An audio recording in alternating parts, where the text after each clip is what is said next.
Então vamos lá, galera. Bom dia, boa tarde, boa noite para todos vocês, meus queridos alunos, minhas queridas alunas aqui do quadro. Meu nome é Vitor Augusto, sou professor de Geografia e nós vamos começar a desenhar as aulas sobre cartografia. Então será uma sequência de aulas de um conteúdo que é simplesmente o conteúdo mais tradicional das provas de geografia de qualquer vestibular, de qualquer concurso nacional. Sempre tem que ter uma questão vinculada à cartografia, basicamente porque cartografia é uma linguagem. Cartografia é uma linguagem que vai permear toda a geografia. Eu consigo, a partir da cartografia, desenhar conteúdos como relevo, hidrografia, pedologia, conteúdos relativos inclusive à frente humana da geografia. Por exemplo, como a associação entre cartografia e agricultura, a associação entre cartografia e urbanização. E por isso esse tópico é tão relevante para a gente.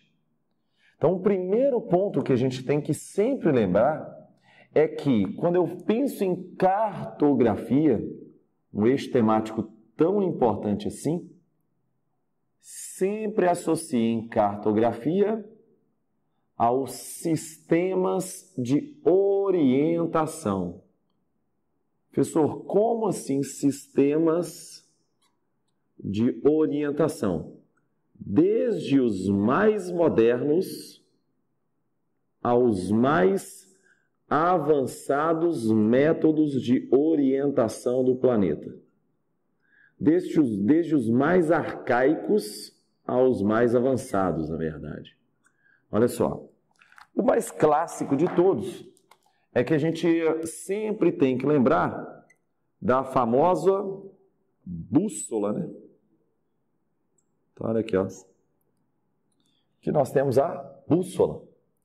Bússola que é um sistema de orientação pautado em quê? Pautado no magnetismo terrestre.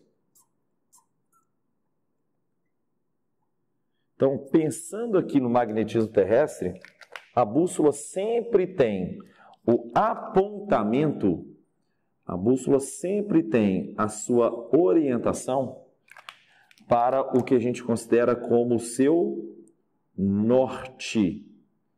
Então, a bússola funciona a partir da orientação do norte geográfico. Então, sempre que você vê esse método de orientação aqui, tá? Você vai pensar no norte geográfico. Tá? O norte geográfico do planeta não bate certinho com o sul magnético, tá? Porque existe um ângulo de inclinação entre um e outro.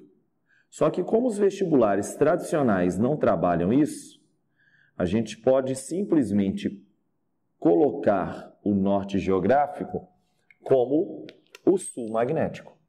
É interessante a gente pensar que caso você faça um vestibular um pouco mais complexo, eles podem trabalhar a noção de que os dois não são a mesma coisa.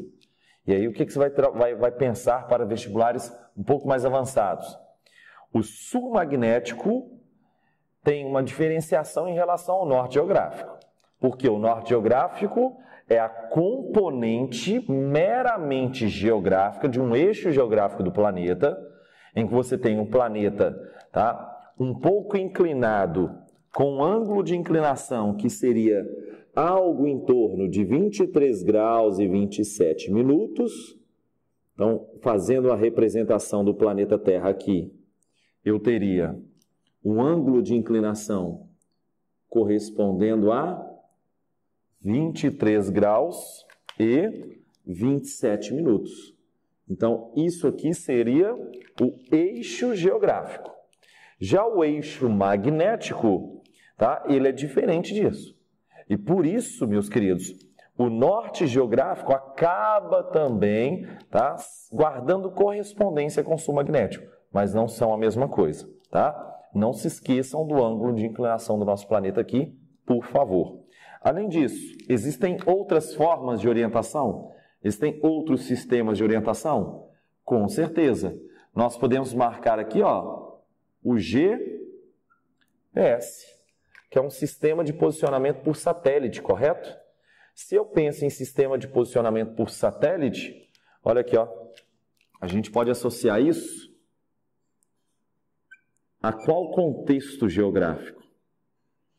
Isso é legal e é muito recorrente, porque eu só posso falar de GPS a partir de qual momento na história recente do nosso planeta? Só posso falar a partir do pós-Segunda Guerra Mundial. Então, vamos pensar que isso aqui está em um contexto geográfico chamado Guerra Fria. Então, no contexto da Guerra Fria, eu tenho o desenvolvimento do GPS. Professor, mas eu não entendo o porquê. Então, vamos trabalhar com essa conceituação aqui, ó. Olha que interessante. No contexto da Guerra Fria, meus caros, a gente tem o desenvolvimento dos satélites e não à toa. Vamos ver aqui dois países distintos. Olha que interessante aqui, ó. Você tem Estados Unidos representando o Ocidente e a União Soviética representando o Oriente. Mundo bipolar, correto? Estados Unidos e União Soviética. Ok. Nesse caso, Ocidente, Oriente. Capitalismo, socialismo. É a partir desse momento que eu tenho a bipolaridade marcante. Eu tenho de um lado a Casa Branca, do outro lado o Kremlin. De um lado a bandeira com as estrelas americanas, do outro a foice e o martelo soviético. De um lado eu tenho azul, do outro eu tenho vermelho. De um lado eu tenho o Rock Balboa, do outro lado eu tenho o Dragon. De um lado eu tenho o Sonic, do outro lado eu tenho o Robotnik. E olha que interessante, por que eu estou citando tudo isso? A cultura pop ela tem muito a nos oferecer sobre a Guerra Fria. Robotnik é uma alusão histórica ao Sputnik, que foi o primeiro satélite lançado pelo ser humano. O primeiro satélite colocado em órbita no mundo foi lançado pela União Soviética. É o satélite chamado de Sputnik. Lançaram Sputnik 1, Sputnik 2. O desenvolvimento dos satélites ocorreu nesse contexto, numa corrida armamentista muito forte. E aí eu vou desenhar para vocês aqui, fazer um exercício simples. Se você quiser atacar Estados Unidos, tá, da União Soviética ou atacar a União Soviética dos Estados Unidos, o que você pode fazer? Você pode atravessar o Oceano Atlântico ou você atravessa o Oceano Pacífico. O que ficaria mais fácil? Não ficaria mais fácil nenhum, nem outro. O mais fácil é percorrer esse caminho aqui, ó. E aqui, então, você tem o perfil clássico da Guerra Fria, que é a busca pelo Atlântico Norte, é a busca principalmente pelo Polo Norte, o Oceano Ártico. Você passa pelo Polo Norte. Só que o Polo Norte é um eixo magnético? É. Se o Polo Norte é um eixo magnético, isso indica que os mísseis, quando eles faziam testes, eram desviados. Para evitar o desvio desses mísseis, o que os norte-americanos pensaram? Eu vou criar o GPS. Por quê? Se o satélite for desviado, se o míssil for desviado, eu consigo analisar qual foi o ângulo de desvio por latitude e longitude.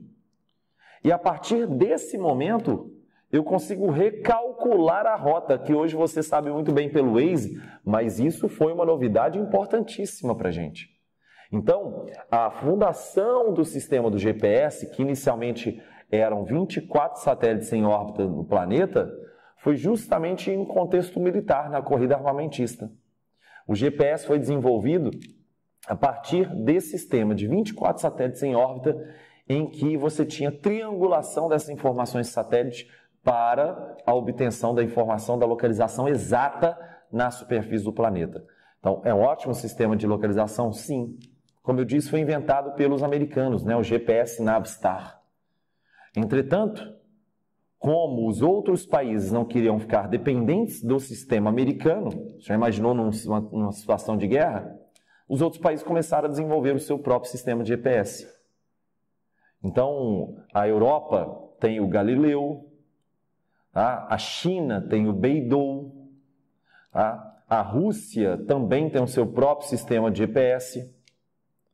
É muito interessante, então, você pensar que o mundo está permeado por esses sistemas agora e que, atualmente, em um celular, você consegue ter um sistema de receptor de GPS, tá? Muito pequeno e que funciona muito facilmente, muito rapidamente. Isso aqui é um desenvolvimento tecnológico incrível em uma escala muito curta de tempo.